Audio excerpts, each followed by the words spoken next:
At some point, you would think that I would learn to put realistic expectations on my TBR, but this is not the month. Hello everybody and welcome back to the channel. My name is Brianna and this is 4 Paws in a Book. I make bookish videos over here on my little corner of the internet, so if that's something you're interested in, make sure that you hit the subscribe button down below. It's March. Well, it's almost March. It's time for a TBR. It's time for Realmathon. It's time for all of the fun chaos. And it's time to let Kerplunk choose my TBR. Before we do that, let's figure out how well we did in February to see if I need to take a punishment. And the answer is I don't. I had 5 books on the TBR. These 3 I have already read. Dune I am almost finished with, but I'm in the middle of it. And then I have to read People We Meet on Vacation, but I am filming this a week early, so I know that I will still get to this. I have no doubts. Mostly because my Libby hold goes back in like 4 days. So I need to do that. So we're continuing the trend of finishing our TBRs. All right, so we're gonna grab our D12 dice. This is gonna tell us how many sticks we have to pull. January and February were so nice. We had 5. And I'm just really worried about what March is gonna do because, you know, it can't be kind 3 months in a row, can it? Let's see. I guess it can. We only have 4. That's not bad. Now, obviously, I'm going to be reading a lot more than 4 books, but these will just be the ones that are required. So that's exciting. That means I'll be able to do lots of mood reading and also lots of reading for content. I think I only have 1 required read, and that is going to be An Education in Malice by S.T. Gibson. This is going to be the March book for Not Your Mom's Boozy Book Club that's run by Cal and I. We do sprints, and then we talk about it a couple weeks later. So we're going to be reading this in March. I don't know when yet, but it'll probably be like mid-March. I just don't know when. I lied. We have 1 more required read, and that is going to be picking from the water bowl. Now, if you are a top tier patron, you get to pick a book or multiple books that you want me to read. I put them in the water bowl. If you don't know, my Patreon is dog inspired because 4 Paws in a Book, right? Get it?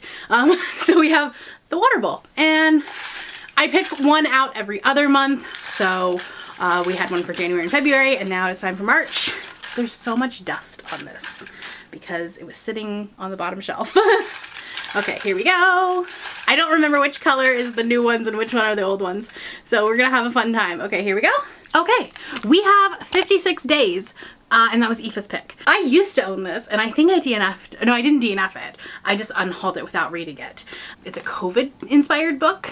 It's like about these 2 people that like meet right before quarantine or right before the lockdown, and then they decide to quarantine together, but it's a thriller.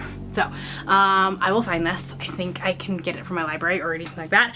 And we're gonna read it in March or April. But if I remember correctly, it's a blue cover, which will be great for Realmathon. That leads us into the next topic, and that is Realmathon. That's going to be my biggest focus for March. This is hosted by Cassidy over at Covers with Cassidy. It's one of the biggest readathons of the year. It's one of my favorite readathons of the year, and it's fun. It's like 4 teams like fighting for each other. You can either attack another realm, or you can defend your own realm, so you're building up your own points, or you're attacking another realm. It's a very complex readathon, and I'll have Cassidy's announcement video linked down below as you're watching this. It's obviously not too late to join because it's not even March 1st yet, but I am on team creation, so we're going to be looking for books that have an animal on the cover or have a blue cover, because those you'll get bonus points for.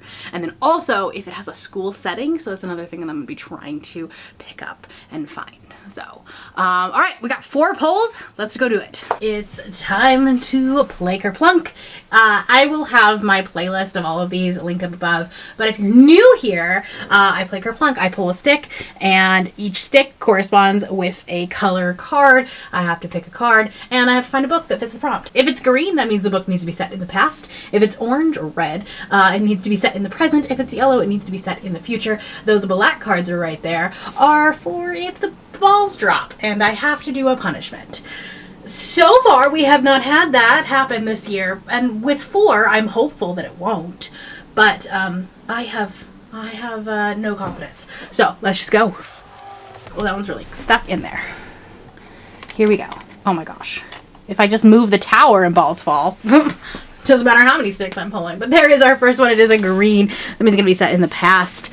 And we have a 2023 release. For our first book, a 2023 release set in the past, I'm going to go with the chonker that is The Will of the Many by James Islington. This takes place in a school setting and it's very blue, so it'll give me a lot of points for Realmathon because she chonky. I know very little about this book, but I know everyone's been talking about it. It's been like favorites of the year, like in 2023. At the elite Catanan Academy, a young fugitive uncovers layered mysteries and world-changing secrets in this new fantasy series. So it's the first in a series. That's exciting. The Catanan Republic, the hierarchy, may rule the world now, but they do not know everything. Someone told me that this is like a pyramid scheme in a book.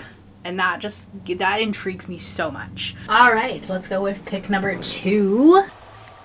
We have an orange. Just one card, please. Thank you. Oh, wow. This is like a really hard prompt. A book with 3 people on the cover. Let's go see if we can find one. For book number 2, a book with 3 people on the cover. This was hard, okay? This was hard. Mostly because that was a prompt for Amazing Readathon last year, and I read so many books for that prompt. I don't have very many left, but I do have this one. We have Wild Things. It actually has 4 people on the cover, but it's fine. I'm gonna count it.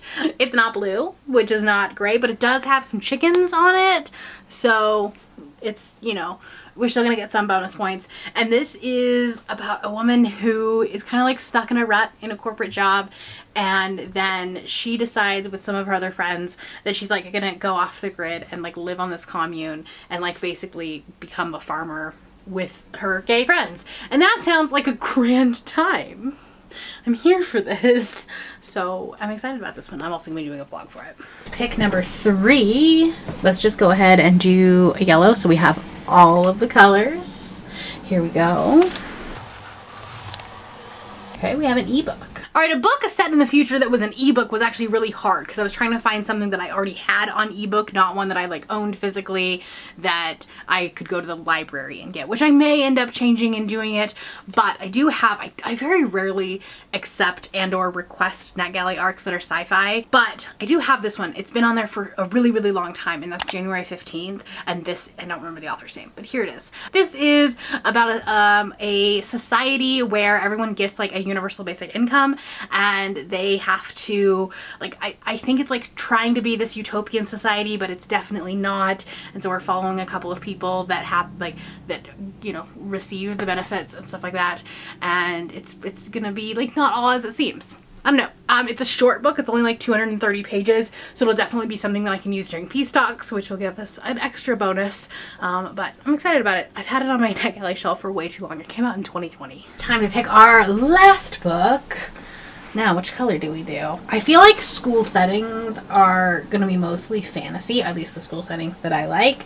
I also have a lot of fantasy that I'm really excited about. And in February, I read a lot of romance. So I kind of want to balance that out with some bigger books maybe, or some bigger fantasy. So let's do another green. Oh, a book with a weapon on the cover. All right, my last book. A book that was set in the past that has a weapon on the cover. I'm going to be reading Scavenge the Stars by Tara Sim. I actually read this for a first chapter test and really, really enjoyed the first chapter. This is a gender-bent retelling of The Count of Monte Cristo, and I really, really liked the first chapter of this, so I'm very, very intrigued, and I'm excited to put it on my list. Obviously, very blue cover, so it'll give me bonus points there. I don't think it has an animal on it. Nope. Unfortunately not. It has buildings on it if you're on the other team. I've read from Tara Sim before and I've liked her work, but I've only read her adult work. I haven't read her YA, so maybe this is where she shines. All right, so this is not a very bad TBR. This isn't terrible. So we have this plus January 15th, and then we have an Education of Malice that we'll be reading on sprints, and then if I get to it, it'll be 56 days, but that one can be in March or April. So we'll try. But let me know a book that you are really excited to get to in the month of March. And if you are not feeling chatty, there's a bee emoji, right? Yeah, do the bee emoji because I'm on team creation. So that's all I have for you today. If you're new here and you have not yet subscribed, there's a little button that you can do so down below the video. If you'd like to hang out with me more, the links to my Instagram, Goodreads, Twitter, and my Patreon are linked in the description below. Thank you for watching, and I will see you next time. Bye!